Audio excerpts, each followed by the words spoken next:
Welcome to Best Year Ever, a movie podcast where each week, one movie at a time, we'll attempt to answer this very important question. Was 2023 the best year ever for movies? I am your host, Jesús Gonzalez, and with me is the intense, I was going to look for intense synonyms, but I didn't, so I'm just going to wing it. The ambitious, the sometimes angry, but not really. The where's my shit? Get shit done. But also the amazing Casey Glynn. Hi, Jesus. Hi, Casey. I was going to do some intense synonyms that I totally forgot. Because we are looking at a very intense movie, not a 1999 movie, 1994 movie, because we took a break with 1994. Actually, we're done with 1994. How does that feel? Freeing. On to a new year.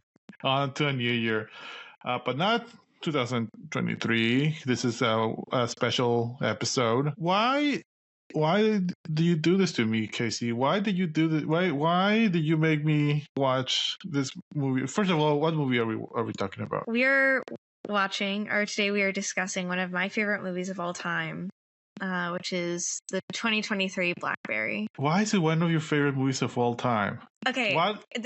What feeling other than intensity, frustration, and just like white knuckle this? I'm so glad you asked.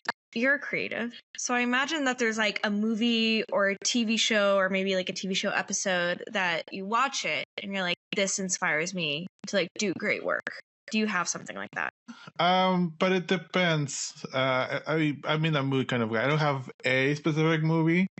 I do have some clips and movies and shows that I like to watch depending on the mood I'm on. If I'm drawing, I like to watch Avatar or the saddest movie ever, The Land Before Time. I don't know if you've seen that movie. But coincidentally, one of the things that I like to watch when I'm going to present or when I'm in that mindset is a Steve Jobs iPhone presentation. There you go. That's very interesting. So this movie for me is anytime I watch it, and this is only my third time watching it. I've watched it twice in the theaters, which is shocking. I never do that. You're a crazy person. I know. And then I watched it for this. I don't rewatch things. But this movie for me, I think about it and I feel inspired to do great work. I don't know why that is. I don't know what that is. But there's something specifically, and we'll talk about it, the diner scene where they're trying to figure out how to like hack the towers essentially to like share the data to make it like to add more phones to the network. I'm like, I want to do that. Like, I want to figure out how to do that.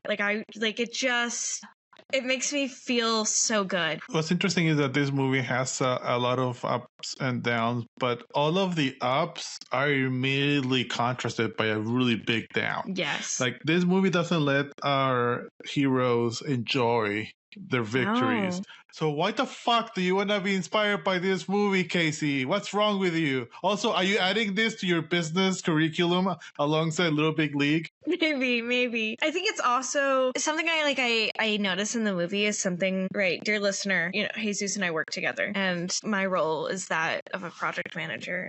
More often than not, and then his role is a creative, right? And so I feel like there's a lot of things in here. I'm the Doug, or / Mike, but mostly Doug. Yeah, that are very similar. You're the like, Jim. Yeah, to like how our job is and how we work and the crazy stupid timelines and like it's. So there's something also that feels incredibly relatable to some extent about it, especially. And we might want to cut this, but I'll say it to you, right? Because it is telecom, right? Yeah. No, I'm not going to cut this. I wouldn't have to say, I think we have mentioned where we work, but this is very relatable to, this is important for this movie, I think. It hits close to home. I do like that this movie, all right, you know what? We're going to get into this. Yeah. Let's do the background first. Yeah. And then we'll really dive into this because we are getting very distracted. We're very excited. And by we, I mean Casey is very excited. I am. Blackberry, released in 2023, a budget of 5 million, box office of 3 million. I have that in question marks. I'm not confident that it really was 3 million because this is in the nebulous pandemic 2020, 2022, 2023. I think is still in there, even 2024. Of a lot of movies were released streaming, so they didn't get a lot of widespread releases. So I don't trust the box office as we did for the 1994 movies. So I don't know if this was a flop or not. It looks like it was, but I'm willing to bet it wasn't. I feel like Hulu or whoever pay a lot of money for this. Directed by Matt Johnson, screenplay by Matt Johnson and Matthew Miller, based on Losing the Signal, the untold story behind the extraordinary rise and spectacular fall of Blackberry. That's the whole title. By Jackie McNish and Sean Silkoff, edited by Kurt Love, and music by Jay McCarroll. I just wanted to mention the music because the soundtrack is extraordinary. Also, there's a lot of diegetic music that I really like. And we're in 2023, but we're really very much in the 1990s with this movie. Yeah. It is starring Glenn Howerton as Jim Balsillie. Jay Baruchel as Mike Lazaridis. God damn, these names are difficult. Yeah. And Matt Johnson, the same Matt Johnson, as Doug Freegan. And a bunch of other people. We'll be mentioning them here and there, but I think these are our main three. There's one that I was really excited to see. I forgot he was in this movie. But yeah, so the poster is really cool. When we were watching this movie, Casey and I were texting back and forth, and I was saying, yeah, Jim is definitely the villain of this movie. And the poster kind of reflects that. I think Mike and Jim were villains in their own right, but yeah, I agree. You know, my only fun fact to start us off is that the real life Jim Balsley. Yeah. Yeah. I said Balsley because that's how they say it in the movie, and it's just funny. Balsley. But he told Glenn Howerton at the premiere of the movie that he had never seen a movie more than once until Blackberry. And I feel like that was relatable. You cannot identify yourself with Jim Balsley. I will. No, he's not a good person. I don't want to be a good person. But you are. No. I'm so sad. Oh my god. Only Glenn could have made this performance. Like he was full on Dennis as a golden god. From England is Dennis from It's Always Sunny. Which is, I mean, It's Always Sunny in Philadelphia is the reason why I even was interested in this movie in the first place. I was very into the podcast. When they were recording the podcast, Glenn had his head shaved for this role, which I don't really love. I think that he should have done a wig instead, because you can tell that it's shaved in this movie. Like, you can tell, because usually when guys like only have that like half ring, right, like you could see like fade, and it was just like straight, like boom. You know hair. You know what? But I really like that because it kind of added to the zaniness and intensity. Fair enough. Yeah. That Jim, because I don't think real life Jim was like that 24/7, like he's portrayed in this movie. No human being can be that. Like he was literally Dennis from It's Always Sunny. So it was just a real life Jim, all like cranked up. By the way, is this our first movie like with real people, real life people, like based on a true story movie? I think other than what was it? Heavenly Creatures. Yeah, that was the one I was going to mention. It might be. This feels more real. It feels more. I mean, yeah. Because I was going to say less stylized, but this was also very much stylized. Yeah. But I feel like Heavenly Creatures, first of all, it's all the way in New Zealand, and it's in the 50s. Blackberry, I never owned a Blackberry, but it was around, and I was aware of it. Yeah. Yeah, how about we start the movie? Yeah, let's start it.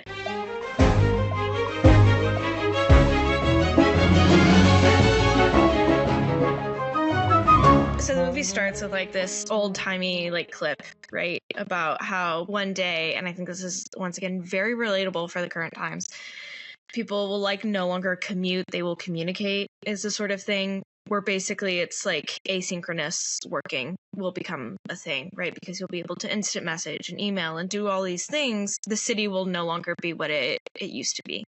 This is like very much happening in society right now. But corporate gods are forcing us back into the city. So it is what it is. But, you know, they were on The something. gyms of the world are forcing us to go. Yeah, there you go. Do It's you the gyms. do you know who's speaking? Who's this? So I had to look it up because he looked very familiar. And yeah, of course, that's him. Arthur C. Clarke. He is the author of 2001: Space Odyssey. So he's like a really big, influential sci-fi author from 50s, 60s, 70s. It's very cool. Died in around the time that the timeline of this movie ends, 2008. Okay, very interesting. But so we actually start in Waterloo, which is in Canada, and it is 1996. Research in Motion, which is referred to as RIM. The CEO, Mike Lazaridis, and his best friend, co-founder Douglas Freegan, prepare to pitch their Pocket Link to businessman Jim Balsillie. So Pocket Link is basically their pitch for a cellular device, right? Mike is bothered by the buzzing in Jim's China-manufactured intercom and fixes it before Jim arrives to the meeting. Were you already stressed at this point? Yeah, and it's by design. But I love that. Again, we've talked about tight scripts. It's a tight script. And everything has significance. And almost everything is a callback. And this I like that this movie kind of starts where it ends. Yeah. It's like poetry. It rhymes. This is a Star Wars reference. Okay, continue. So basically Jim comes in and, you know, they're trying to like pitch this to him. So what they do, they create computer hardware systems using custom designed integrated circuits, as well as off-the-shelf components. They plan to piggyback on the unused bandwidth of the UHF spectrum to create an all-in-one mobile device. They talk about how there's a free wireless internet signal all over North America and nobody has figured out how to use it. And for that reason, a cell phone, a pager, and email can be an all-in-one handheld device. So they're talking about this. At one point, Doug says it's like the Force. I immediately thought of Jesus. You know what? Yes, but also I've learned to like, hey, when can I gonna say Star Wars references and when I'm not gonna say Star Wars references? So that's something that you learn when in presentation, who you present to. Yeah. I see a guy like Jim. I'm not gonna say that. No. And my favorite thing was like he paused. He's like, it's like the Force. Have you seen Star Wars? And he goes, no. But what I like about Jim is that he remembered the whole thing. Like, Jim is very dismissive. He's preoccupied by another presentation that he's going to give. He's pissed off because part of that presentation his boss gave to someone else. So he's all distracted. He's not listening to them. No. And that whole presentation is like the worst presentation. He says it's the worst presentation ever. It's awful. It's very cringy. Like, this movie, this is why you like this movie. And you like how It's Always Sunny because it's cringe. Yeah. This movie is cringe, and it's workplace cringe, and it's our field workplace cringe. So how fucking dare you make me relive this? I have been in presentations early on in my career where I just stop talking to the client, and I cannot talk, and I get super red, and I just stop. So I've been there. Oh. This has happened to me. Oh, so I hope sad. you enjoy. I'm so sorry I'm making you relive this. You're traumatizing me. I know. I will also say, so the other thing that Jim is distracted with, basically his company is sort of going through a merger right now. Or they're going through like a proposed merger. Also something we know very much about. And basically he goes to his boss and he says, if this merger works out, I want to run this division. And his boss says, sure, but we're at risk of losing this merger because somebody else like pitched, I guess, merging with them, and they gave them this really nice tax plan that will work for like America. And Jim was like, okay, like whatever. And the guy's like, well, I had this other guy draft up like a tax plan. You can see Jim is not happy with this guy presenting this tax plan because it's possible that people will see this guy and say, fuck no, we don't want to do this merger anymore. And if that happens, guess what? He can't run the division. That's what Jim thinks. Yes, this is what like is going through Jim's head. Don't know at all if this is valid or true, but basically, so he dismisses the Mike and Doug goes into his meeting and pitches this tax plan, like on behalf of the other person, does not give the other person the opportunity he steals the other person's tax plan while in the presentation with Doug and Jim. Yes. and Mike. And that's what he's reviewing the stolen work so that he can work it into the pitch, which is an incredible move. But I think it is an incredibly bad move when you're trying to prove why you should be a boss. Yeah. Just like I can understand how his brain was thinking, but I think he should have thought some more, regardless. So, shocker, he gets fired. Can we talk about Jim's office and all of the African masks and appropriated other cultures' masks in there? So apparently, I read this somewhere like back in 2023, but he didn't have masks, but he had this like one wooden frog mask thing that he always like hung up in his office. And I thought that was kind of funny. And so they just decided to put a shit ton of random other masks up there to... But I think it says a lot about Jim that those masks, looked intimidating and they look like, not knowing much about those masks, but they did look like warrior masks. So that was very much the vibe that Jim wants in his office. Yeah, for sure. For sure. So basically, Jim, after he gets fired, he shows up. He, I think, goes out to lunch with Mike and Doug, and he says, "Hey, I want to work with y'all, but you have to make me CEO and give me 1/2 of the company, and I'll give you like $20,000 cash here on the spot." And they hesitate, and Doug does a really annoying thing here where he's like, "We have a $16 million deal with US Robotics, blah, blah, blah, blah, blah." And Jim was like, "Haha, yeah, they're gonna fucking rob you blind, dumbass." And they're like, "No, that's crazy." And like Mike is like a little like, "Fuck, I think he's onto something." And, they're just essentially trying to make Grim go bankrupt, right? Mike calls US Robotics after this lunch. They decline his offer. They say, "Fuck you, Jim." He calls US Robotics. They say that they canceled the order on fax months ago, but RIM does not have a fax machine, which I think must have been a crazy thing to not have a fax machine back in 1996. I don't know. I feel like you would. And for a technology company. Yeah, exactly. Crazy. And once Mike hears this, he wants to get Jim back in. Yeah. Mike is a little bit more business savvy than Doug.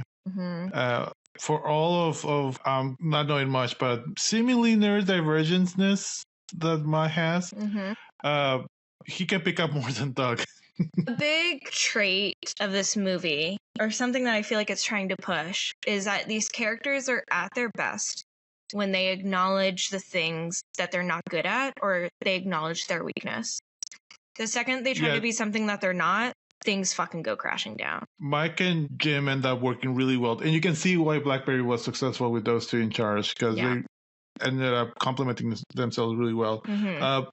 Before they go to the lunch and they reject and they have that call and all that, I do want to mention that after Jim gets fired, he drives up to RIM. Research in Motions, the headquarters is in like a very shitty mall, and Doug and all the engineers, they have a ritual, which is movie night, because the first thing that Doug and Mike say when they come back from the very awful meeting, is this all happening in a day? I feel like it's all happening in a day. Yeah, it feels like it for sure. I do like that Doc says we have bad news and good news. The bad news is meeting went awful. Basically calling him the SS, which also funny that the other company name was SS. People are idiots. So good news, it's movie night. Yay! I feel like these are very accurate, but also kind of stereotypical looking engineers. Like I know these guys. I've seen these guys. I know how to talk to these guys. Yeah. But I say that, I know who to talk to and what reference to do. When I was talking to some video editors, third-party vendors, and I was trying to explain how I wanted this animation, and I'm looking at this guy because it's all video. I'm looking at the background, and I'm like, do you play Destiny? And he's like, yeah, okay. You know when you go into the Matrix and you get, yes, all right, that type of animation, cool. I can kind of suss out the audience, and I feel like these people will. Like, I knew what games they were playing, and I knew what. So, but James comes in and sees all this mess, and he's very intense. And then the lunch happens, and then you can see Mike talking to what was it? US Robotics. US Robotics. Doug is kind of useless in all of this. I wish we could get more of why Doug is, because Doug was integral to this company, and I wish we could get a little bit more of that, because for the majority of this movie, we got a lot of why Jim is great, why Mike is great, not a lot of why Doug is great. Doug was kind of a goofball, which is interesting because Doug is played by the director and screenwriter. Yeah. So I wonder why he chose to portray Doug this way, or write Doug this way. So, you know what? You asked this question, to poke fun at me, but I think it's absolutely true. If I did develop my own MBA course or, whatever, I would put this movie in it because I feel like it points out. I'm not poking fun at you. Okay, fair. This is me like, yeah. Yeah. I feel like all three of them play different parts of like what it takes to be a successful company, right? You have innovation, you have the business like savviness, right? And then you also have culture, right? The second one of those things falls, like everything else comes crumbling around like with it. And I think a big part of this movie also is the importance of like company culture and how that makes a very drastic difference in your work and the importance of a good leader. Yeah, exactly. I think for the most part, Mike was really the leader of Blackberry. Yeah. RIM, or did they say RIM or RIM? Yeah, RIM. But yeah, which is also a dumb name. In the moment that Doug started compromising his principles and started like just giving in too much, that's when it started falling apart. But that comes later. And I think what I find to be the most annoying part about Doug is the fact that, especially at the beginning of the movie, right, when Did I say Doug? I meant Mike. Oh, I mean, yeah, but I mean, I want to talk about Doug, but yeah, no, when Mike starts kind of like losing his values, right, shit, all hell breaks loose. Shit hits the fan. But with Doug, right, at the beginning of the movie, I find him to be particularly annoying because he sort of uses Mike as like a puppet to some effect, right? When they're sort of... He tries. Yeah, he tries. Yeah. When they're like kind of... Doug and Jim like never get along throughout the course of this movie. They never do. Because they're very similar in very different ways, right? But, right, like, Doug is like, no, we're not gonna, like, that's crazy. Like, you're insane. Like, Mike is not gonna do that. Mike, tell him that you're not gonna do that. And people that do that shit piss me the fuck off. I can't stand them. I'm like, just shut the fuck up. Okay. Yeah. Okay, I want you to guess right now, and I'll tell you if you're right or wrong. Did I like Doug? Did I identify with Doug? No, I don't. I think, well, you told me you liked Doug yesterday, but I don't think you identify with him. Are you going to tell me if I'm right or wrong? I honestly thought you were going to say that. No, I actually didn't like Doug. Okay. And I'll tell you why later on. That I'll say that for why. But I didn't like Doug particularly. I found him extremely annoying. I found him extremely frustrating. I know where he was coming from. I understand Doug a lot more than I understand Mike and Jim. But I find him extremely problematic also to the work culture. But I will get into that later. But I do want to move on. Like, yeah, we should. We're in like a second scene of this movie. I know. So basically, they practice trying to negotiate with Jim. Mike and Doug do. It's a really funny scene. And it's an incredibly funny scene. This is like how, like, it reminded me a lot of Samuel coaching me on how to ask for a raise, ask for a promotion. And I think this is one of the most interesting parts of the movie to me, like top 10 most interesting parts, because I really love this movie. But they call Jim to make this offer about him being co-CEO, and he gets some percentage and he has to give this, like, whatever. They figured out the numbers. They call him, and Mike just goes for like the most that he was going to give Jim, right? Like, he's just like, he gives Jim the best offer right off the bat, does not try to negotiate whatsoever. This is what makes it very interesting to me. They show Jim at home. One of the things that I like about this movie is that it doesn't try to do too much.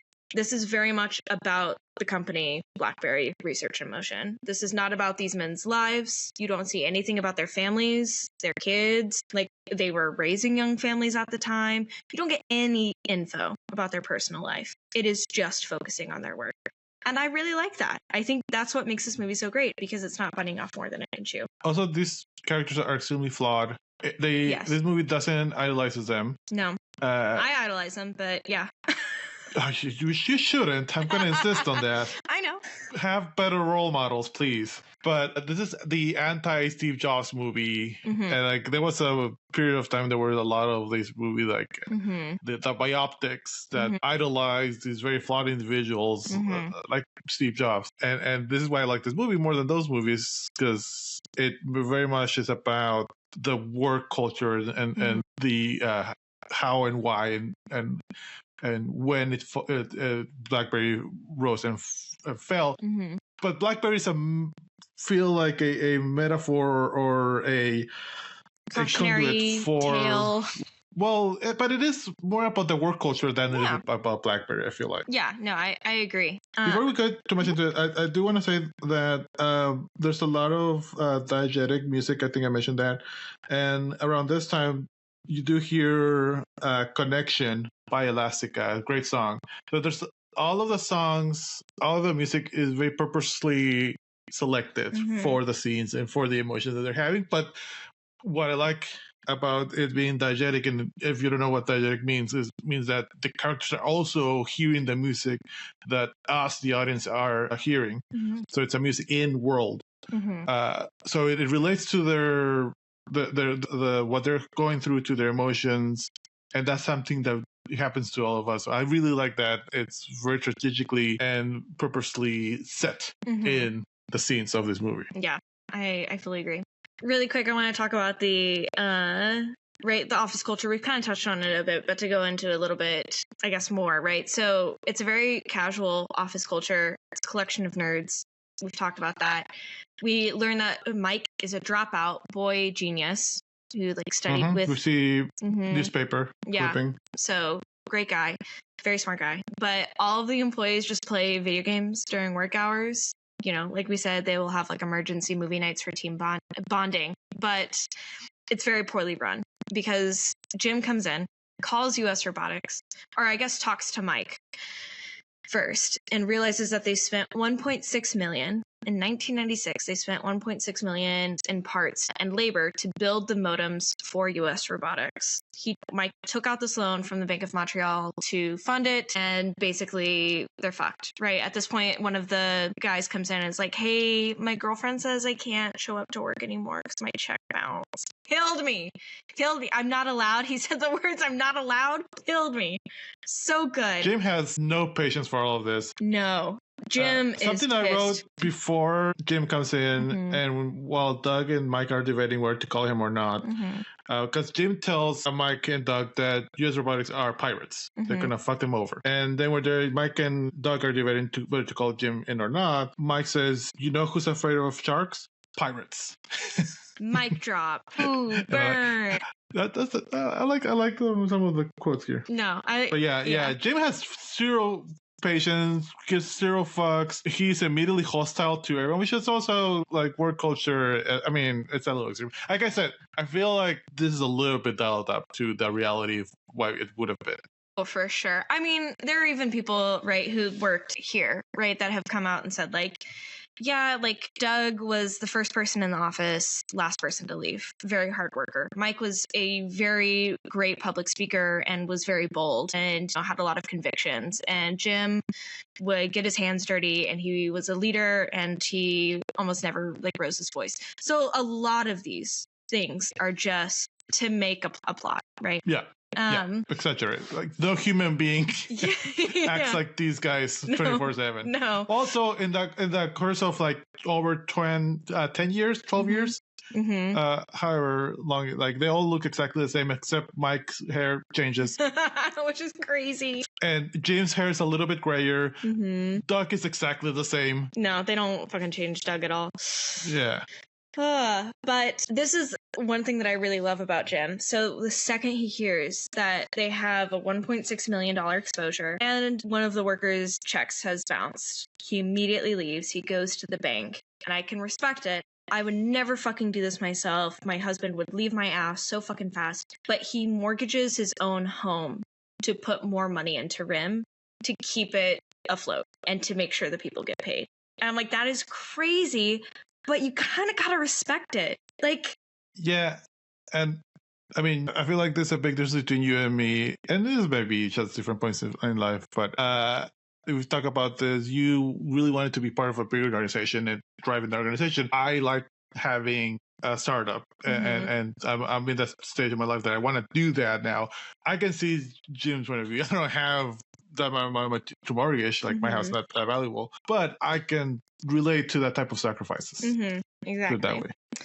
When he calls US Robotics, another thing that Jim finds out is that, I mean, US Robotics says that basically they will buy all the modems off of them, or will give them $1.6 million cash, with the exception that Mike gives his patent for the Pocket Link. Now, Mike, hearing this, would have never clicked what was going on here. Jim hears this and is like, oh my fucking God, this is an opportunity. Because he realizes that US Robotics is trying to build their own version of this, right? So they want to buy somebody else's patent and like take the idea, which is a great business idea from US Robotics as well, right? But Jim's like, fuck that shit. We're going to get this to market first. Now, this is where one of a big point of tension comes immediately between Jim and Mike. Jim is like, I need you to build a prototype of this phone. And Mike is like, that's going to take a year. He's like, fuck you. No, it's not. Put some shit together. He's like, I'm going to get a call with Bell Atlantic. Once again, very good old Bell Atlantic. The baby bells. So he is like calling to schedule a meeting with the Bell Atlantic CEO, John Woodman. And as he's calling, Doug does the most annoying fucking thing ever, and he hangs up the phone. And he's like, he said no, he's not gonna do that. And I'm like, oh my God, I don't know how like Jim is not just beating the shit out of his ass right now. Regardless, Mike and Jim sort of talk it over a bit. Mike is like, no, we're going to do this the right way. Jim is like, we don't have time to do it the right way, which is, once again, very reminiscent of conversations we have all the time. Yeah. And, you know, they think that they've won this conversation, Mike and Doug have. And Doug is talking about how they, you know, beat Jim into submission and they called him bitch. And he's like boasting to all of his like little friends and coworkers. And Jim comes out of his office afterwards and is like, yeah, we're going to present this prototype to them tomorrow. Do it overnight. And when Mike, Doug, and Jim are discussing about whether we need the prototype or not, Jim is like, I don't give a fuck if it works or not. I want something to wave around. But Jim is in the wrong here because he's very dismissive. He's a very sales mentality of like, I just need to wow them, which it doesn't work with the Bell Atlantic people, which took me an embarrassing amount of time realizing that they were Verizon. It's just like, I didn't know that until you basically told me that yesterday. But Mike and Doug know, without knowing, but they know how to talk to these people. And I do like Mike's integrity. Again, we're talking about integrity of he doesn't want to do anything shitty. Jim, what does Jim say? Good is the enemy of perfection. And then Mike shuts back with good enough is what? He says something. Jim says like perfection is the enemy of good. And Mike says, well, good enough is the enemy of humanity is what he says. Yeah.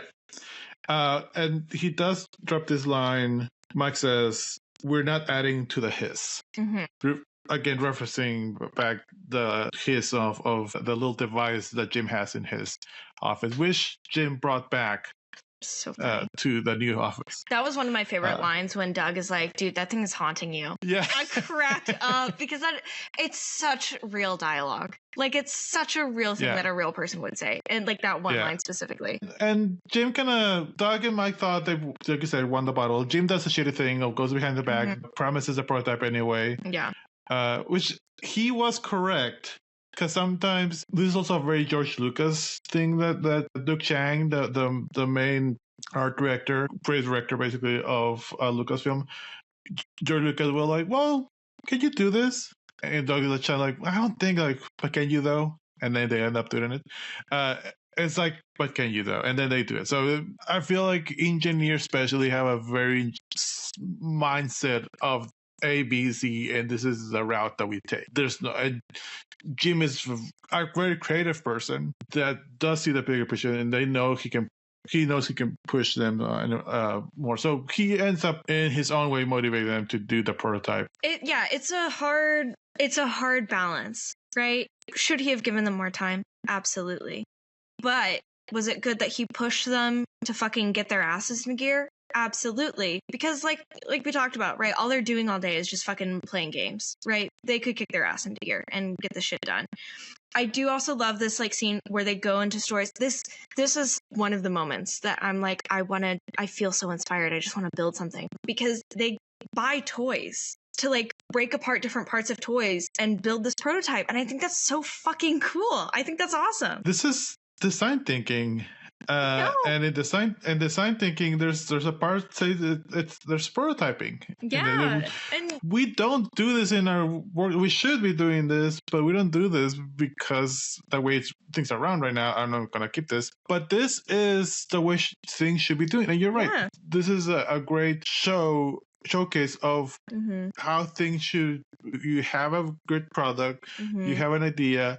You have people with different skills, different backgrounds, and different abilities coming together to create a prototype to be able to sell the prototype and explain it. Yeah. So they make this prototype and they do it overnight. Yeah, which is crazy. Obviously, that's not what really happened. But regardless, Jim comes to pick up Mike the next morning. Mike has worked throughout the night. Mike goes downstairs. He has the prototype. He asks if Doug can come with. Jim says, you have to make sacrifices. Doug's fucking stupid. He put a plunger on his computer, because that's what they do when I guess they win. Were they playing like fucking World of Warcraft? Like, what the fuck were they playing? Something like that. I'm not sure. I didn't recognize it exactly, but it was before World of Warcraft. But it might have been StarCraft. Yes, I'm not exactly StarCraft. Sure. That's what I was thinking. It looks like StarCraft. Okay. I used to play the shit out of StarCraft. I didn't recognize that. I might have been another one. Shut up. I want to Google that. Well, Samuel plays StarCraft. He plays like a new version of StarCraft. I can't play it anymore. I get too intense. The saddest scene with Doug, I was really sad. Puppy eye. Kitten left behind, looking out the window. So bad. He did take a fucking Doom shirt to Jim's presentation in the first presentation with Mike and Doug. Doug had a Doom shirt at a presentation. Like fuck off. Like seriously. Yeah. Yeah. But I don't blame Jim. I don't blame Jim. It was really sad. Also, wait, really quick, I do want to get what game are they? Okay, I looked it up. They're playing Civilization 2. They're playing Civ 2. Oh, wow. Yeah. But also, this is a very interesting point as well, right? With Doug wearing the Doom shirt, which is something else that I want to talk about. I did not start working until like post-COVID. I don't know what it's like to be fully in office 5 days a week. The last time, I've talked about this recently with some other people. The last time I presented live in person, Jesus, was December 2019.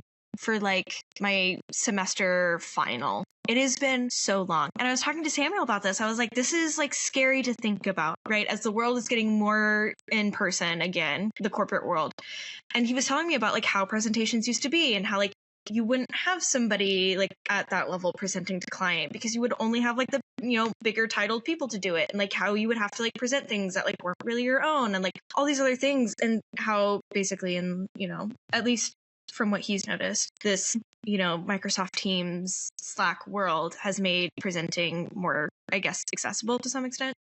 But how, it was a really big deal who you had in those presentations. Like, it mattered a lot because the second somebody fucking fumbles it, that's a big deal where I feel like you can get away with a bit more mistakes. Or it's easier to make less mistakes when you're not doing it in person. This is very interesting. Samuel has a similar job or industry than ours. My experience is a little bit different. Before COVID, I have been used to present on the phone, maybe not video, but on the phone because the majority of my clients were either in New York or Hershey, Pennsylvania, or LA. For the majority of my career, I have been presenting on the phone or online. Very, very few times have I presented live. Wow.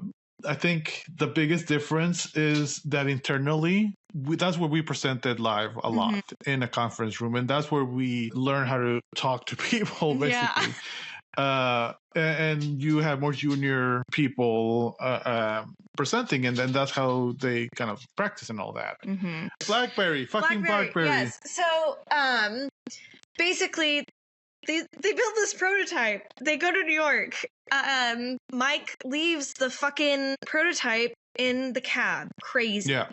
But Mike is exhausted. First of all, Mike is exhausted. Jim had a good night. Jim slept well. Yeah. He prepared his presentation. Like, he's ready. Great. Yeah. Mike is sleeping in the airport. He's eating in the cab. He's slobbering all over himself. He has like a stain already. Exactly. And leaves a fucking, Yeah. They do have a very interesting moment in the cab because Jim tells the cab driver, like, hey, speed it up. My wife's in labor. Mike does not like this.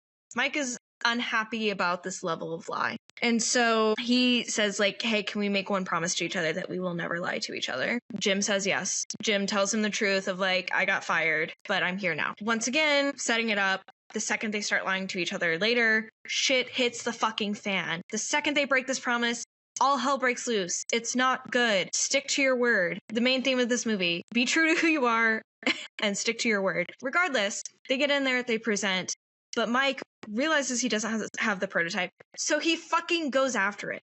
And he leaves Jim hanging. Without telling Jim. No. Jim just turns around, sees him getting on the elevator. Because Jim's like, all right, just doodle something. Like, just sketch something. Yeah. He asks for a pen and pencil, and then Mike just leaves. And then James comes into the room full of executives. Very scary room. Yeah. And these are not marketing executives. These are tech executives. Yeah. So they know what they're talking about. Yeah. So know your audience. Yeah, very scary. Jim, this is one of the moments where I felt really bad for Jim. Jim tries his best to pull something out of his ass based off of the pitch that they gave him, you know, weeks prior, maybe even a week prior at this point. He is just trying to come up with something. Basically, they tell him that LOL, not going to happen. We've tried to do this before. It crashes the network. Yeah, Mike's alone at this point. Yeah, because Jim even alone. Sorry, yes, Jim is alone at this point. A Verizon guy, Woodman, played by Saul Rubinek. He has a great show called The Librarians. I love this guy. And yeah, Woodman calls him on a bullshit. But he did ask Jim, do you have a partner? And Jim's like, no, I'm alone, which is very sad. You feel sad for Jim? I'm like, good. He deserves this knockoff. Like, he was super fucking arrogant. Jim was like, he's the type of salesman that he thinks he's a shit. And everything he says is gold. And it's not. And I'm glad that he got put down. I did like a line that Jim says, because this is where he says, you guys sell community or whatever. Togetherness. Together, connection, connectiveness, and all those words. But then Jim says, you're not selling that. You're selling self-reliance. I like that. That's a good pitch. It is. But these are tech guys. So they're like, you can't bullshit these guys. No. And it was a really good way to kind of like knock him down. But they're like, hey, we've tried this before. We can't get more than 11 people on the network at one time. It completely crashes it. And then who shows up like a superhero? Dun, dun, dun. It's Mike. He shows up with the prototype. Jim is like they say, it doesn't fucking work. Oh my God. It's practically the same fucking briefcase. I have the briefcase here. I just showcasing the briefcase. Oh my God. That's so crazy. I saw the briefcase and like, I have the briefcase. Do you wanna know what's in this? What, dice? No, I've had this briefcase since I was about 8 or 9 years old. What's in it? Or yeah, probably. Look at Oh, that's so nice. Is that a clarinet? Yep. Are you Squidward? Yep. I play the clarinet. I'm just gonna keep gasping. This clarinet is for 30 years old now. We just got some major Jesus lore. You guys, can you fucking believe it? He's Squidward. My God. Hey, you identify with Jim. I identify with Squidward. Like, fuck SpongeBob. He's fucking annoying. I want a video of you playing the clarinet now. I do have a video of you playing clarinet. I'm gonna cry. This is so adorable. I want to like pinch your cheeks. Like, this is so cute. Casey, calm down. This is so adorable. I love it when people play instruments. I don't know many. You never played anything? I feel like you would play something. I tried to do piano lessons multiple times. I would get bored and my mom would let me quit.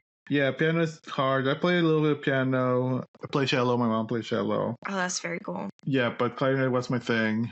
I stopped playing when I was around 16 or 15. Wow. I was in a kids orchestra. Yeah. That's adorable. But yeah, the proto was in this briefcase. Yes. But Mike comes in like a boss and just explains, like he calls out, because when Jim is there flailing and Woodman kind of calls him out, Woodman says like, oh, we could get up to like 11 phones and that's it. And then when Mike switches up, like he's like, are you using tech words, right? I want to say the tech words. Okay, say the tech words. Okay, he was like, do you have them on the network as a client? He goes, yes. He goes, what, you could only get like 10 people on at a time? And he goes, yeah, pretty much. And then he explains that when you have them on the network as a client, essentially that is pulling all of like the server like energy and power. So of course it's going to crash. And then this is where he lost me. Basically, if you set them up, you can set the phones up to be basically like small little servers, right?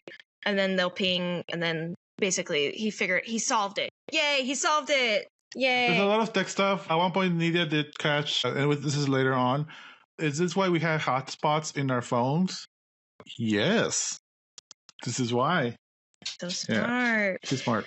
But yes, pretty incredible. That's so cute. And the windbreaker. Oh my god.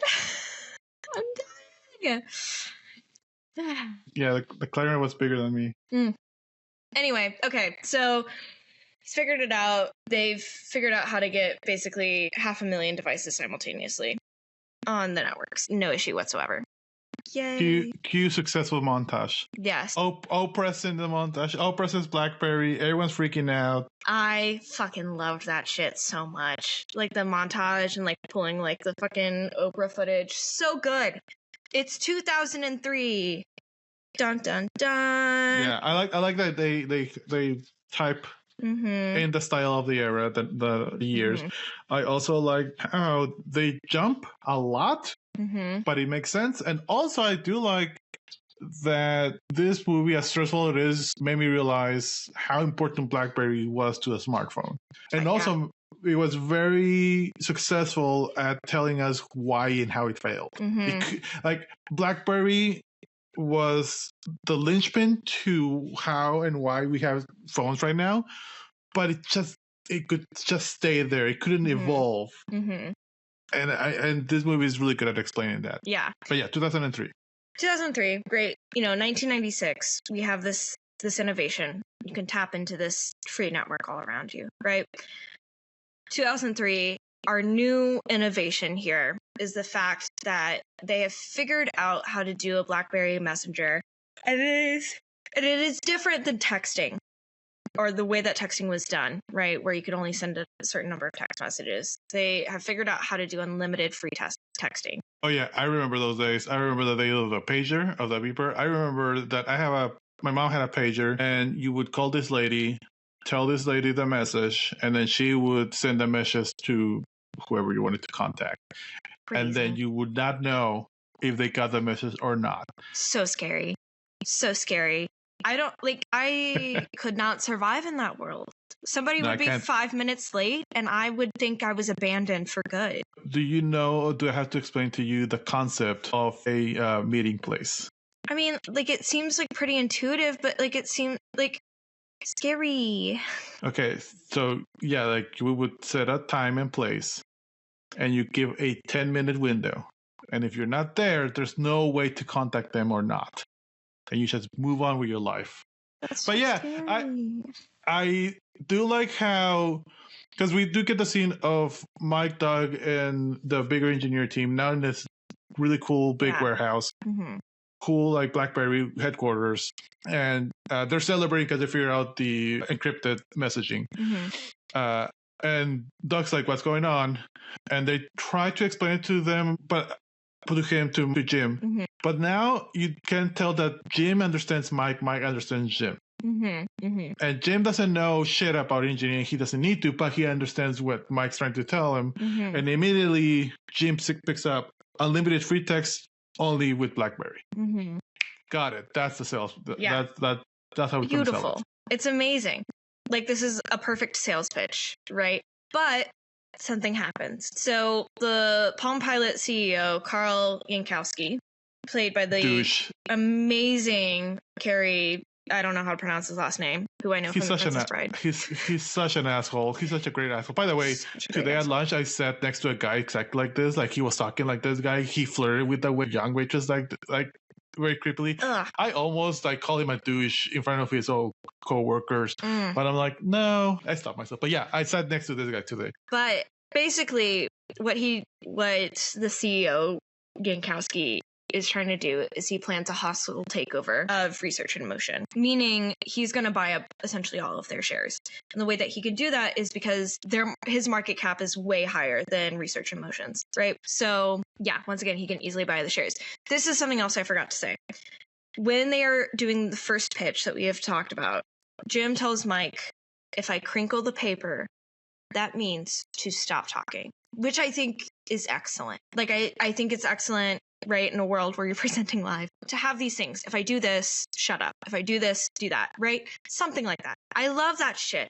I love it so much. You have a code word. Casey, if I say caca, if I say shut the fuck up,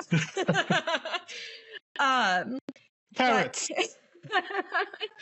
So they're having this lunch, and Yankowski's like, what if I just bought up all your shares? And Mike is like, he can't do that, right? He can't do that.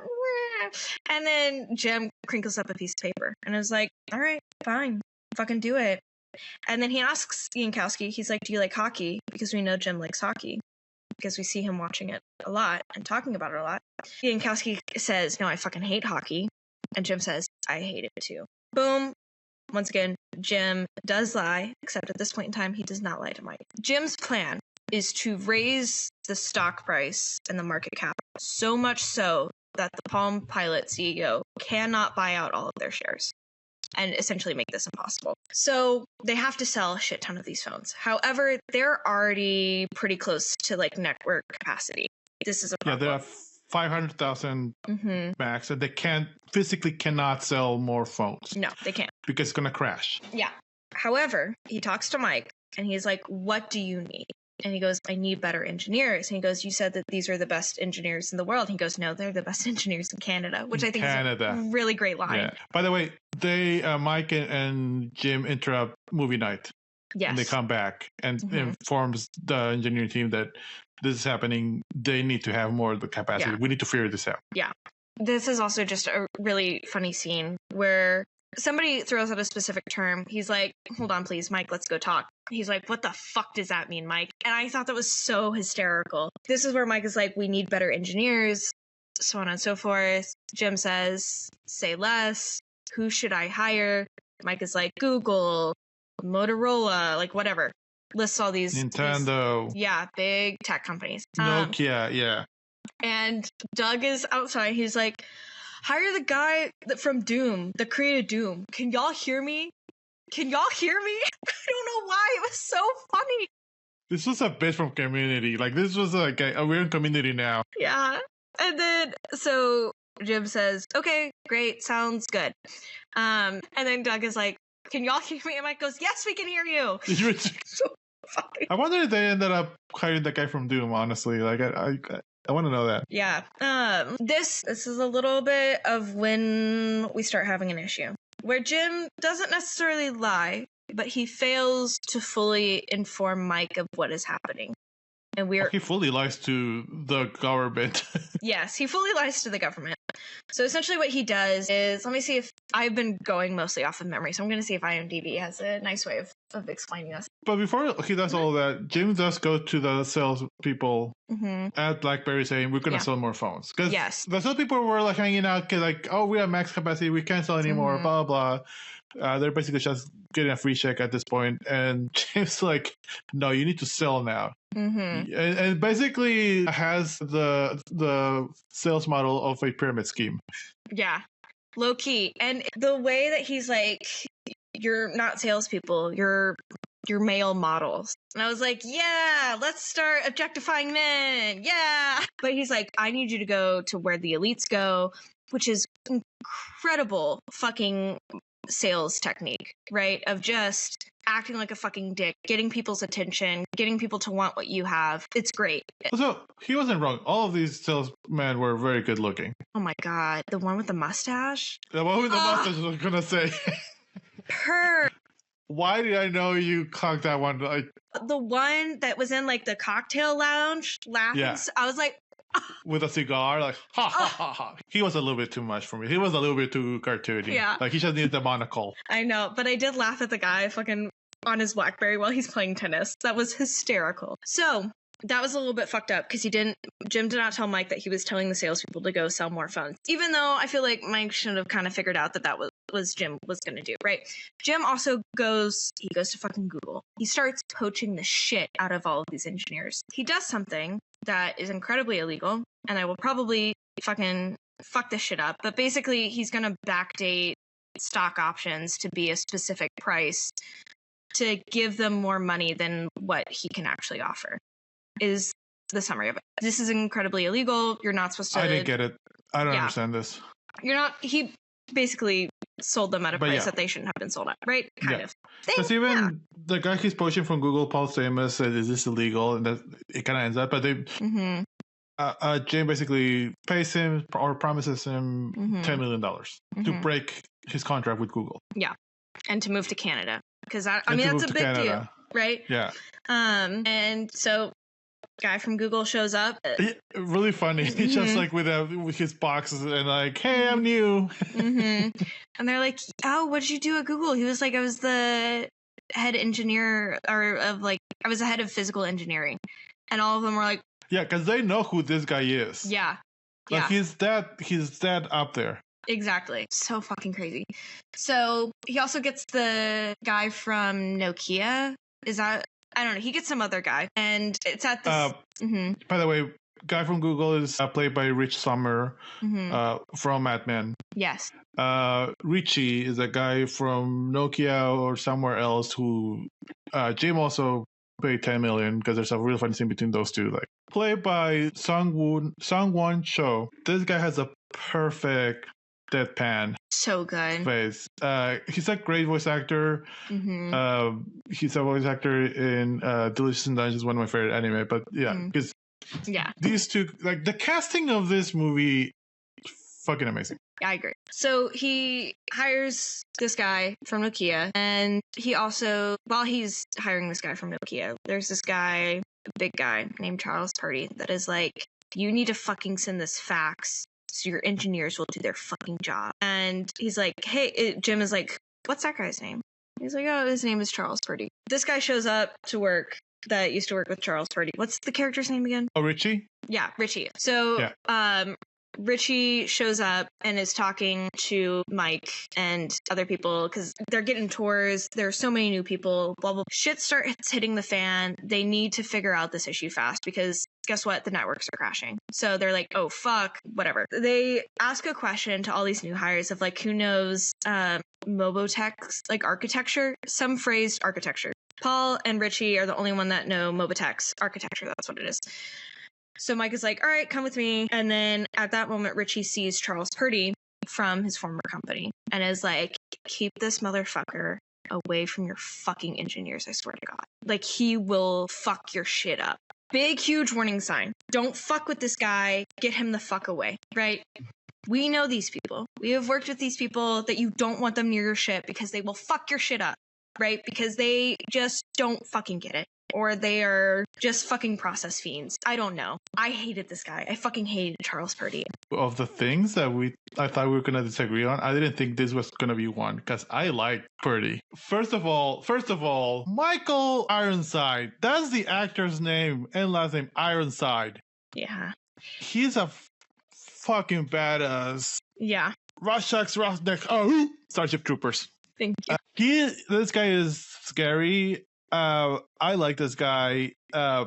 He I disagree with you. I think he gets who the engineer. He does. I don't think he respects the work culture, the work environment that Doug likes. Mm-hmm. And this is why I don't like Doug and I like this guy. Yeah. Doug is very much in that mentality because when Mike brings in Purdy Mm-hmm. to get everyone working and he pretty much interrupts movie night. By the time that Doug comes back with Teenage Mutant Ninja Turtle DVD, Purdy is already yelling at everyone and getting them to work. The plunger is in the trash, which I thought was really sad. But Mike did that smartly to get their engineers working, to make this a working environment. Mm-hmm. The idea of the work culture that Doug has is very toxic because Doug life, and he says this to Mike, this is why they don't have a life outside of work, basically, because their whole life is here. And they all their friends are here or their entertainment is here. Mm-hmm. They should basically stay here the majority of their life. And that's not good. Purdy wants to get shit done and then get the fuck home.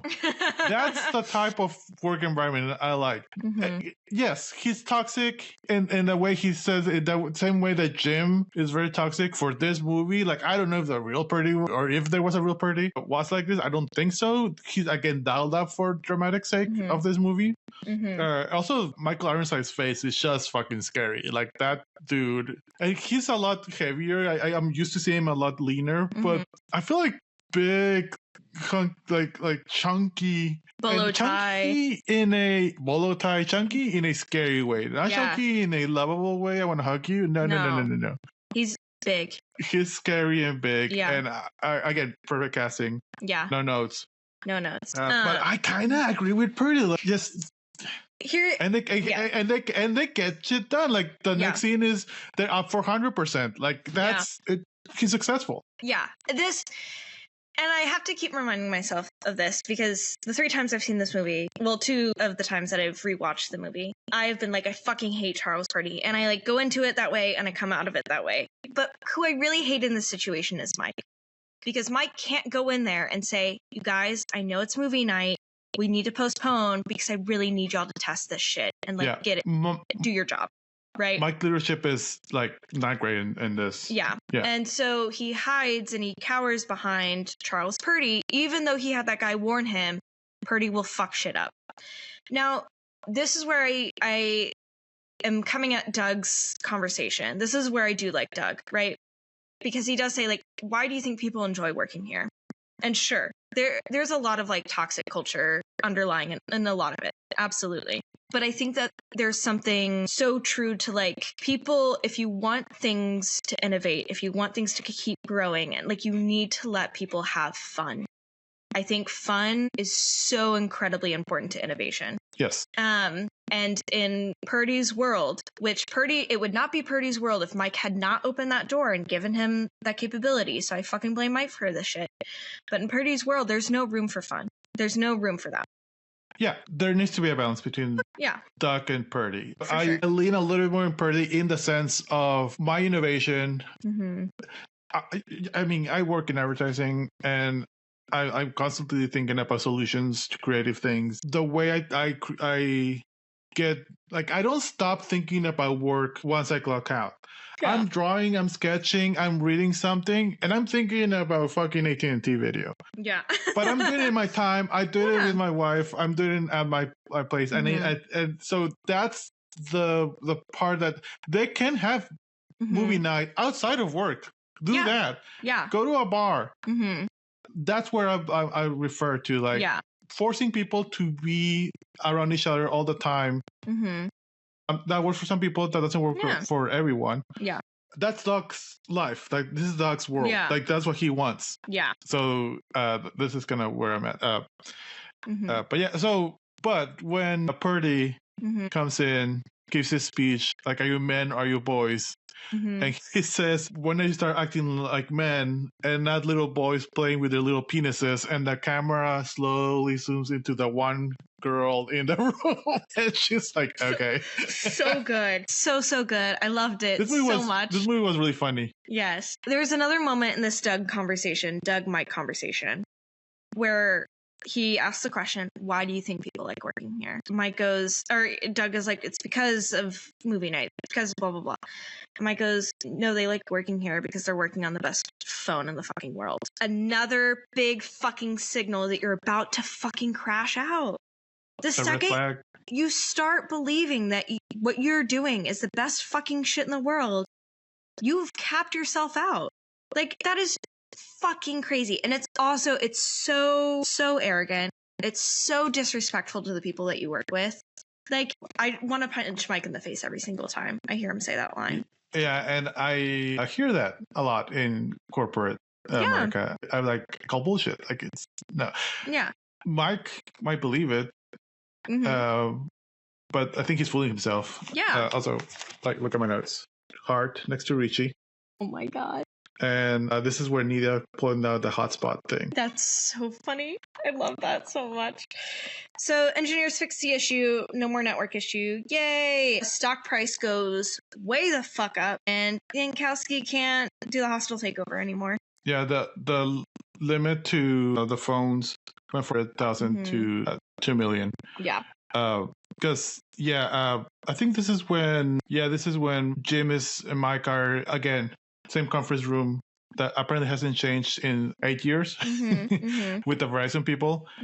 And a Woodman Verizon guy is like, yeah, it's the cap limit, and Mike's like, no, we hacked your towers.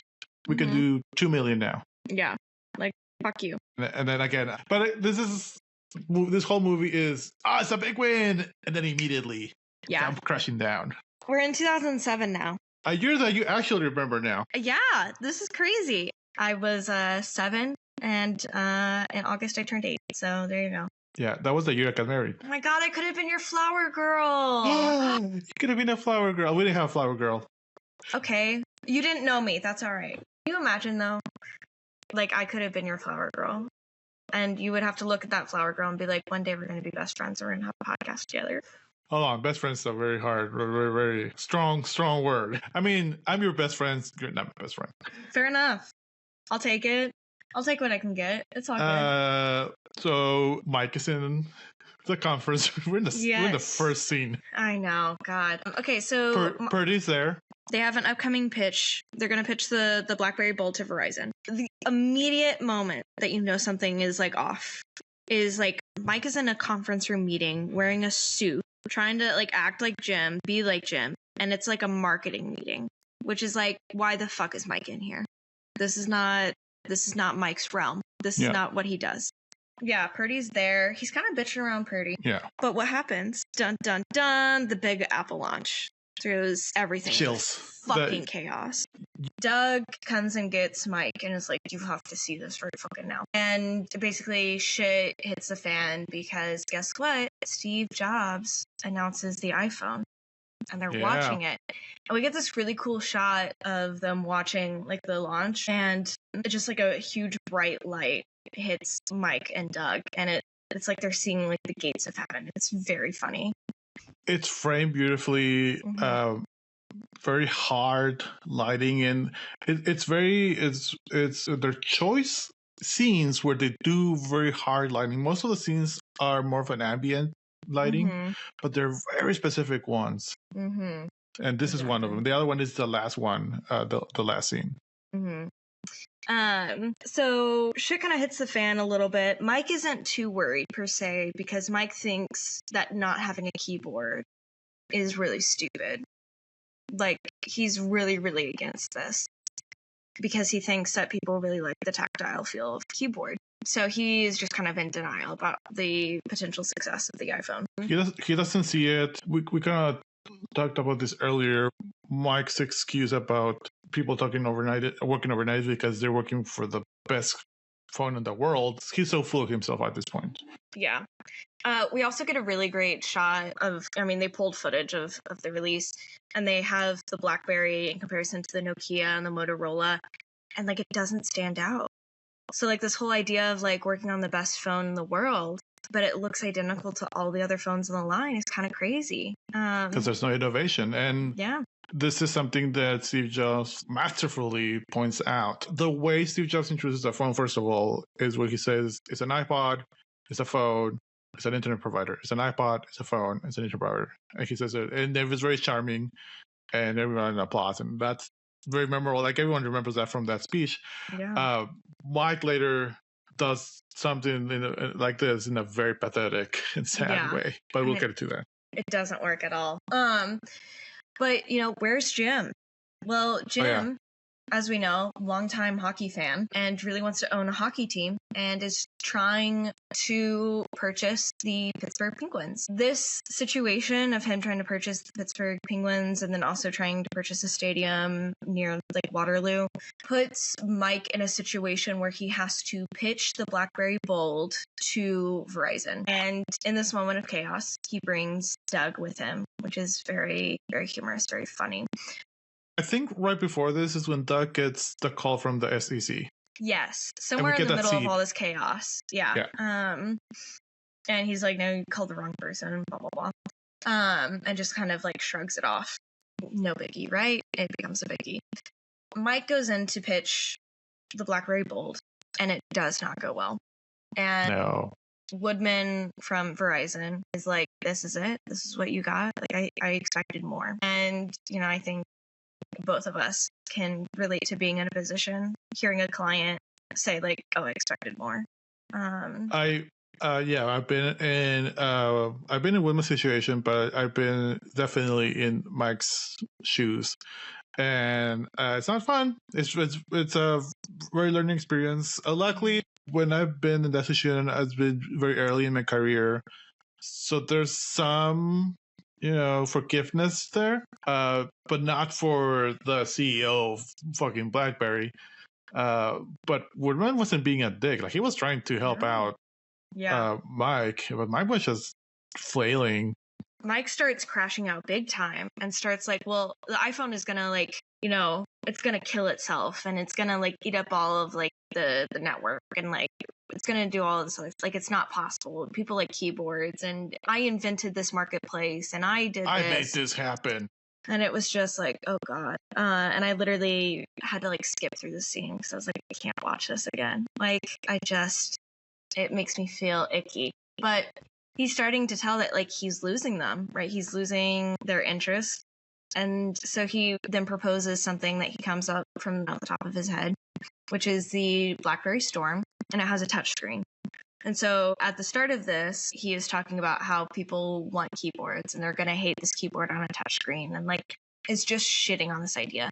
Realizes that he's losing interest, or that Woodman is losing interest, and then completely flips his position. And I was well, we are working on this thing called the Blackberry Storm, and it does have a touchscreen and not an actual keyboard.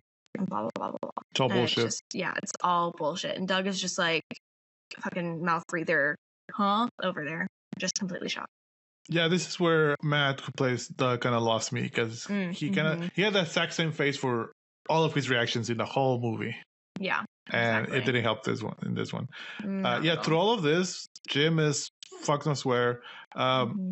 When we see Jim, because we do find out that Jim is trying, like you said, trying to buy the team of the NHL. When I saw him in the NHL office, I thought he was interviewing for the NHL because I don't remember how the movie ended. So I thought he was fucking off from Blackberry to go somewhere else. Because in my head, I was Jim knows that this is a sinking ship, so he's trying to, which could be a very Jim thing in the movie. I don't know if real Jim, probably not, but in the movie. But no, he just was being completely selfish, just thinking about himself. Exactly. Being a rich asshole. Rich assholes be rich assholes through and through. But Woodman and team buy off on this Blackberry Storm. Mike and Doug rush back. Ish. They rush back to the office. Mike is pitching this to the engineers. The engineers are this. Why are we? This doesn't make sense. Why would we do this? Blah blah blah. And trying to genuinely ask questions about it. Right. I think Doug tries to step in and sort of mediate. Mike walks out. Purdy talks to him and was hey, this is crazy that you're expecting them to do this, like, and deliver this many. Yeah, he's like, this timeline is unreasonable, which is crazy coming from Purdy of all people, right? So he tells Mike, he's like, we have to do China. Like, we have to outsource some of this work to China. And Doug is behind Mike at this moment. And Mike is like, okay, fine.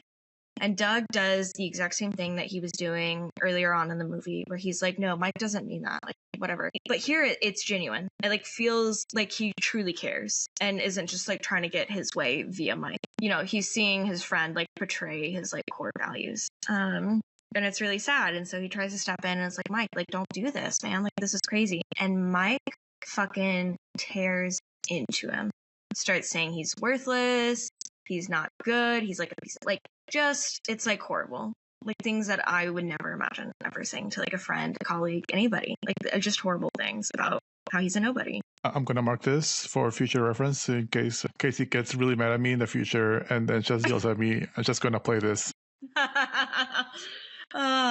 Yes. You get to be my Doug in that moment and be like, no. But Doug, this is when Doug quits, right? Yeah. Yeah, I mean, and he had every right to, right? Mike says that he's a nobody and he's a nothing. And so Doug says, fuck this, I'm out. Very sad. We see Jim fucking come back into the office, thank God. And he does something that ends up being one of the many moments of his downfall, right? He comes into the office and he tells his secretary to call Carl Yankowski from Pulp Pilot, who we know doesn't like hockey, and tell him that he's going to give Carl Yankowski tickets to a Hamilton Penguins game, right? Because Jim thinks he's got this NHL sale like in the bag. He's going to buy the Pittsburgh Penguins and he's going to buy this arena in Hamilton and he's going to move the Pittsburgh Penguins up to Canada. He's so rich asshole arrogant. Jim is at his peak. You know who's reminding me right now, just because he's very relevant? Who? Of Jim. Jim reminds me of Ryan Reynolds right now. I think we're seeing the downfall of Ryan Reynolds because he's being a rich, arrogant asshole with his whole like lively suit, and they're so sure that they're in the right, and they're probably not in the right. It's still happening. We don't know. No, I feel like I should say allegedly somewhere in here, but I don't know. Yeah. But it looks like Ryan Reynolds has been like a rich asshole, and this is kind of what Jim is doing. I mean, Ryan Reynolds has fucking Mint Mobile, or had until he like sold it off, and then he had like Aviation Gin, and then he had like the soccer football team. Like, he just has gotten so fucking greedy with it. It's insane. But with that being said, but that's not the bad part. Like, sure, be a businessman and be awesome at it, and he's great at it. But the bad part is like the way he's conducting himself, the way he's like, we have a saying in Spanish, and I'm gonna say it wrong in English, but like the copper is showing. When you have fake gold jewelry, it's a copper with a golden sheet over it. And once the gold starts rubbing off, the copper is showing. So the copper is showing now with Ryan Reynolds. Yeah, absolutely. And the copper is showing with Jim, So Jim does that, and then he also talks to the marketing guy. The marketing guy tells him, like, hey, here are the projected sales for the iPhone. Here are the projected sales for the next Blackberry. And it's like bad. Like, the numbers are like staggeringly like separate. The iPhone is going to go way up, but it's also going to be one of the most expensive phones that has ever been released. Jim mentions this, and the guy's like, yeah, this has the highest consumer interest that we've ever seen for any product, like ever.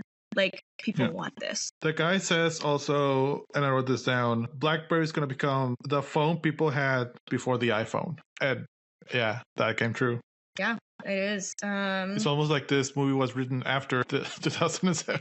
Right? Crazy. So Jim kind of like gets nervous and tries to kick into gear, right? So he tries to arrange a meeting with AT&T CEO because during this launch, we know that AT&T, you know, the CEO came out and was like, yeah, we're so excited to have a partnership with Apple, blah, blah, blah.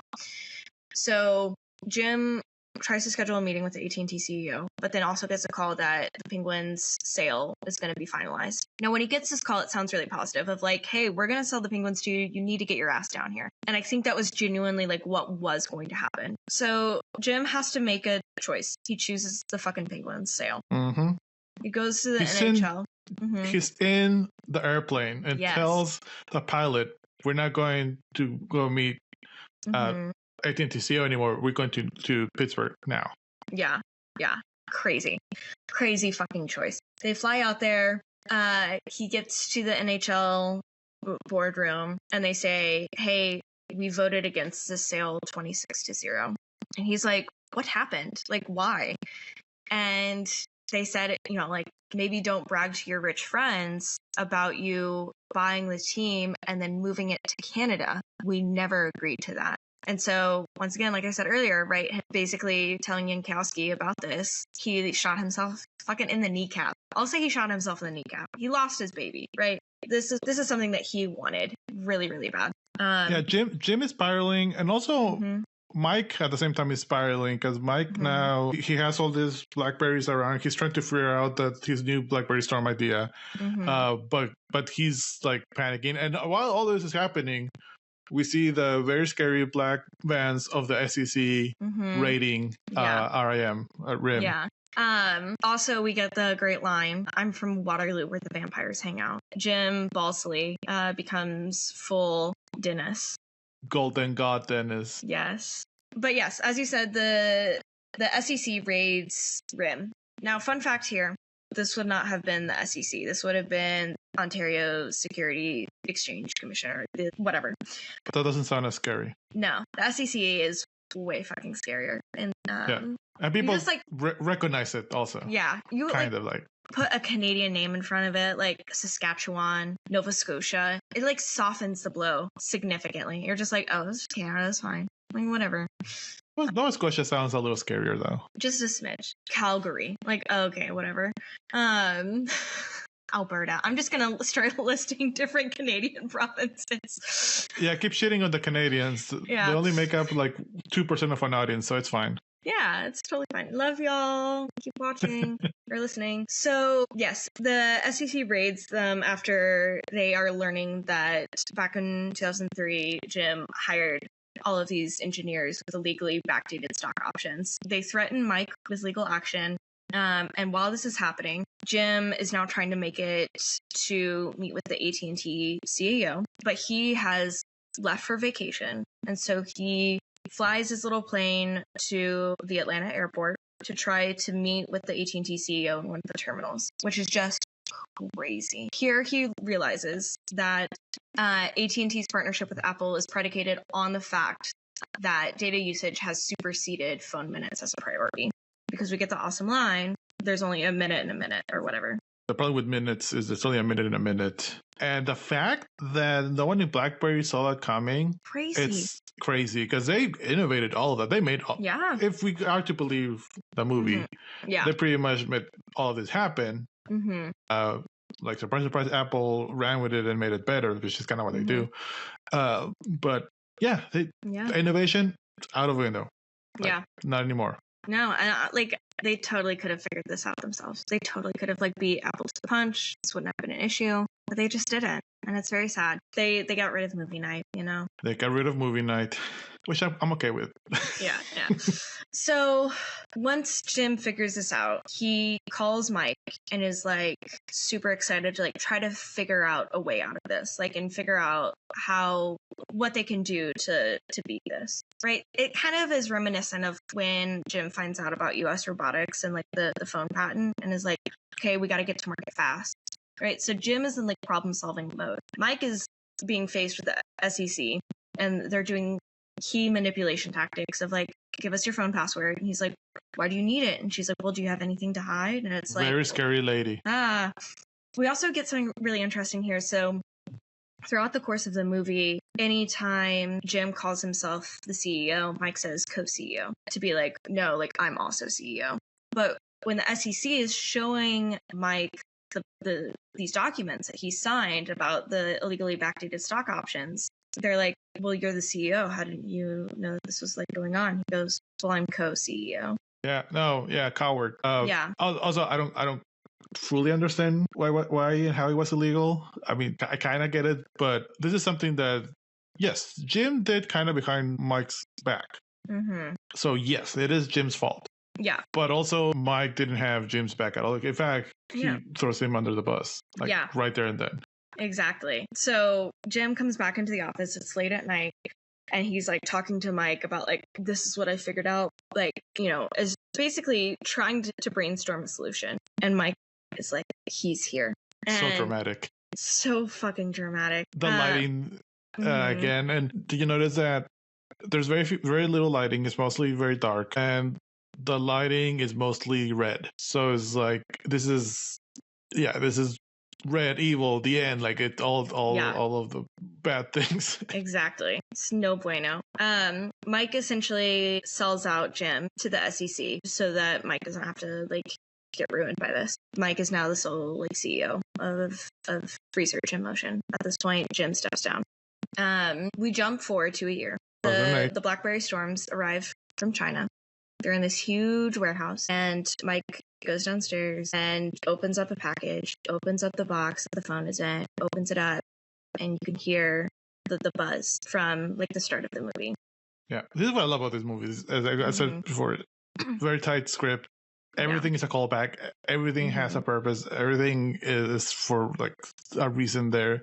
The music is amazing. The lighting, like as I mentioned, the lighting, because you see him in the warehouse. Mike's kind of backlit, and everything is dark, and you kind of see him kind of silhouetted. So super dramatic lighting, and yeah, it's a sad ending for a very stressful movie. How dare you make me watch this movie again, Casey?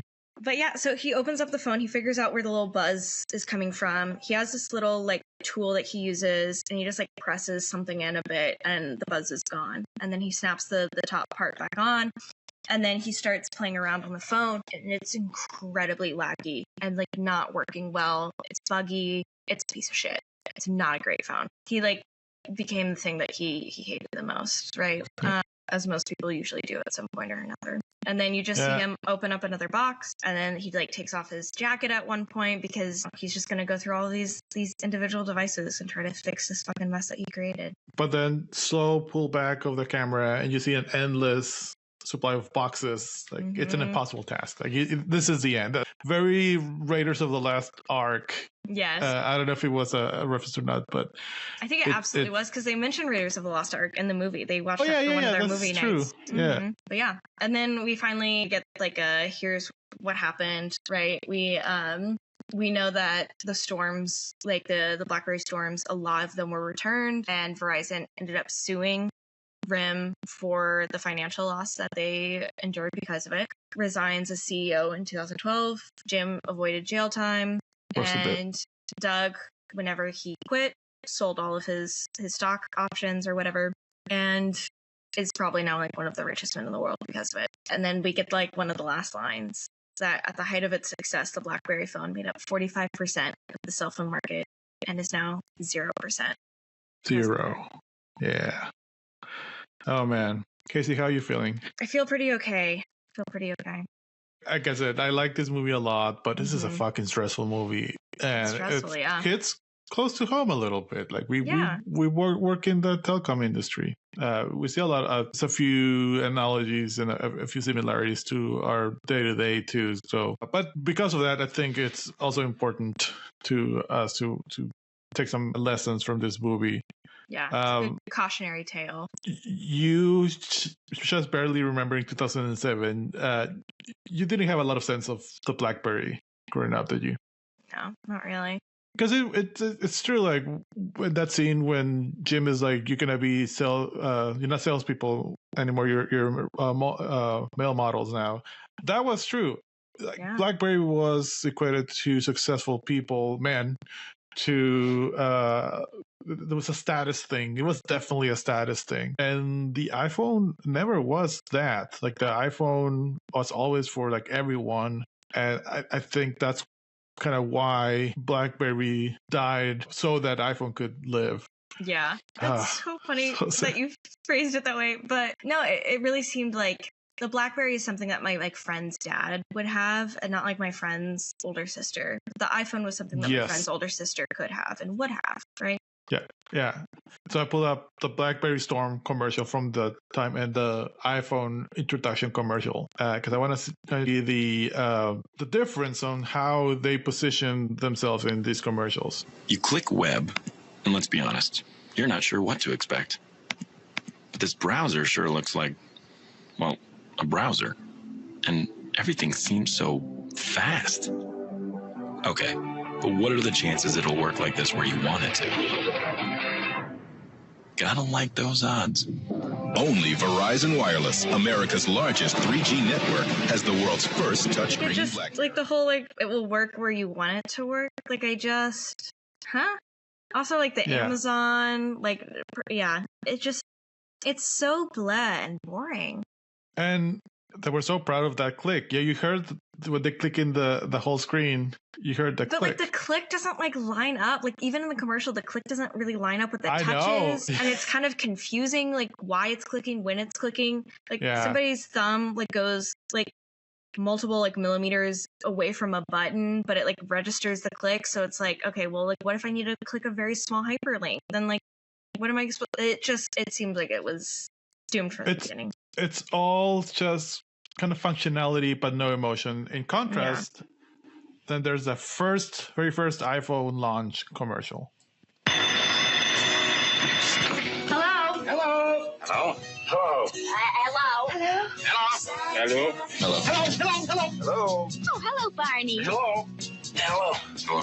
Hello? Bonjour. Hi. How you doing there? Yellow. Hello? Hello. Hello? Hello? Hello. Yo. Hello? Hello? Hello? Hello? Hello?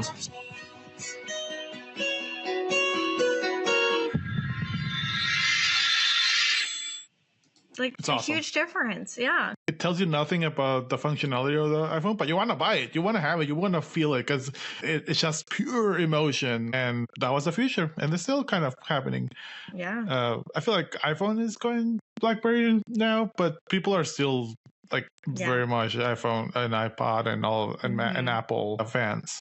I mean, can you imagine, like, if BlackBerry had, like, developed its own BlackBerry ecosystem of, like, tablets and computers? Like, they could have gone in that direction too, and they just didn't. But I think that because BlackBerry always positioned itself as for very successful people, and like it was the alpha white male idea, iPhone and Apple was always the rebels and for everyone. So I think that's a lot easier to have that type of ecosystem. But yeah, so hey, go do some awards. Yeah, let's do it. So we have 3 awards. We have Best Actor Ever, Worst Actor Ever, and Best Scene Ever. Casey, Okay. Best Actor Ever. I do want to give an honorary mention, actually, to Saul Rubinek, who played John Woodman. I love everything he does. I especially love him in Frasier. But, you know, I kind of do wish that at moments he was in the movie a bit more. But at the end of the day, I'm giving it to Glenn Howerton. Yep. I loved it. Same. I loved what he gave us. It was fantastic. There's no one else who could have played Jim this way. The real Jim wasn't like this intense. Like, no human being can be this intense all the time. But for the movie, could only have been Glenn. I don't know if we mentioned it or not, but there's one scene in particular where he calls the whole network at a max capacity, and Jim calls Mike on a collect call, and a collect call from what the fuck is it? And then breaks. That's amazing. That's I'm so sorry you can't do that anymore, Casey. I know. I just would love to get it on a payphone and just fucking bust the shit out of it like he did. But, you know, Glenn Howerton's performance in this reminds me a lot of, like, Ralph Fiennes, right? And I could see that trajectory, like, for Glenn Howerton in the future. And I hope it happens. I'm manifesting it. Glenn as Voldemort in the new Harry Potter. I think it would fuck. I think it would work. Are they hiring only British actors? Probably. Also, not to derail too much, but Harry Potter, in the books, Harry Potter's mom and Sirius Black and like that generation in the movies are supposed to be in the early to mid 30s. Gary Oldman and all of those, they were in their 40s or late or early 50s. Yeah. In my head, I like that more than early 30s. Oh, for sure. Yeah. Because Harry Potter's mom and dad, they died when they were 20 and 21. That's so sad. It's so sad. And so in my head, like, I kind of like them if they were, I mean, still sad, but in the early 30s. Exactly. But anyway, worst actor ever. I think I might give it to Jim's first boss, who is played by Martin Donovan. He didn't really give us much. Yeah, he's just there. Kind of bland. I'm going to get to Matt Johnson. He should have stuck to the directing and the script writing because he didn't get a lot of emotion. He had the same mouth breathing face throughout the whole movie. For some reason, Glenn didn't change at all in the 12, 15 years that this happened. Because even in the after credits, when they say that Doug sold his stocks and is not the richest, we see him having movie night supposedly after all of this happened, and he looks exactly the same. Yeah, no change. To be fair, Mike and Jim Golo kind of look the same. Except Jim has a little bit more gray hair, and Mike has a very different hairstyle. But they could have cut Doug's hair a little. I don't know. Yeah, they could have done something. Best scene ever. I'm gonna give it to the montage where they have that song by Moby playing in the background. It's also very much around the time that we get the collect call of like, what the fuck is going on? And he bashes the phone in. If I could give it to all of Act 2 in 2003, I would, but I'll stick to that montage. I rewatched that montage, and yeah, it's pretty great. I'm gonna give it to the diner scene between Richie, Paul, and Mike when they're trying to figure out how to hack Verizon's antenna, I guess, towers. Yeah, trying to figure out how to hack Verizon's towers, and it's a really brief scene. Not a lot of dialogue, but it's so effective. It gave me the chills. This is when Nita said, "This is why we have a hotspot." Oh, yeah, it was a very pivotal scene, a little bit understated, but just the bow at the end of the scene where Mike leaves because they kind of figure it out, and it's just Paul and Richie there, and Paul's like, "How much are they paying you?" Richie's like, "I don't think I could say." Paul's like, $10 million for me. Richie's like, "Yeah, me too." Very deadpan. So good. And I love the Naughty Dog mention of like, when I worked at Naughty Dog, like we had to hack the PlayStation to get Crash Bandicoot to play. And I was like, huh? What? I wonder if that's even true. I hope it is. You got nostalgic for the first time ever in this podcast. I know. It's so sad. It's not the original PlayStation, but I have a PlayStation 2 Slim with Crash Bandicoot. So I could play it at any moment if I wanted to. I don't have the PlayStation 2. I have the PlayStation 3 and up. Okay. But I never had the 1 or 2. So Casey, very important question, solely based on this movie, and probably the only movie I'm going to watch of 2023 was 2023, the best year ever for movies. Absolutely, yes. I'm going to say yes. Yay! With the caveat of I'm never watching this movie again, probably, but... okay, no, hold on. He says that, but now he has pitched it for a work movie night. So I think he very well will watch this again. If I have to suffer, other people have to suffer with me. Exactly. Speaking of, you made me watch this movie. I've seen it before, and I told you this is a very stressful movie. I love this movie, but it's in the list of movies that I'm going to only watch once, and that's it. Now I've watched it 3 times. So now I want to watch something that makes me happy, something that's a comfort movie for me. We're very excited. Next week, we're going to watch a movie close to my heart, A Night's Tale. I'm just going to say it. A Night's Tale. Very excited about the movie. See, I'm good to you, Casey. I'm making you watch fun movies, not fucking stressful movies. It's fun for me. Fun for you. But yeah, cannot wait for A Night's Tale. Very excited. Yay! Bye! Bye! Oh boy, that was a very stressful movie, but definitely insightful. And we are curious, what is the woke culture at your job? Is it comparable to this? Is it better? Is it worse? Do you have any movies that you aspire to have that woke culture? Definitely not Office Space, which we will probably be watching in our 1999 movies watch. But let us know. You can email us to bestyearever@gmail.com. Follow us and DM us on Instagram, bestyearever_pod, and YouTube and Blue Sky at bestyearever. Don't forget to follow, subscribe, and rate us on Spotify and Apple Pod.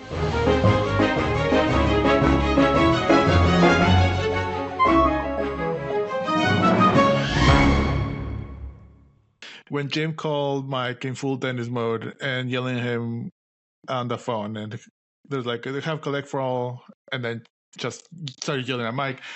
It very much reminded me of this Geico commercial from back in the day. Yeah, Casey, you don't know the struggles of collect calls. No. Like, y'all had to, like, play the system, game the system. When I first moved here in 2007, well, actually 2008, I moved here in 2008 to Dallas.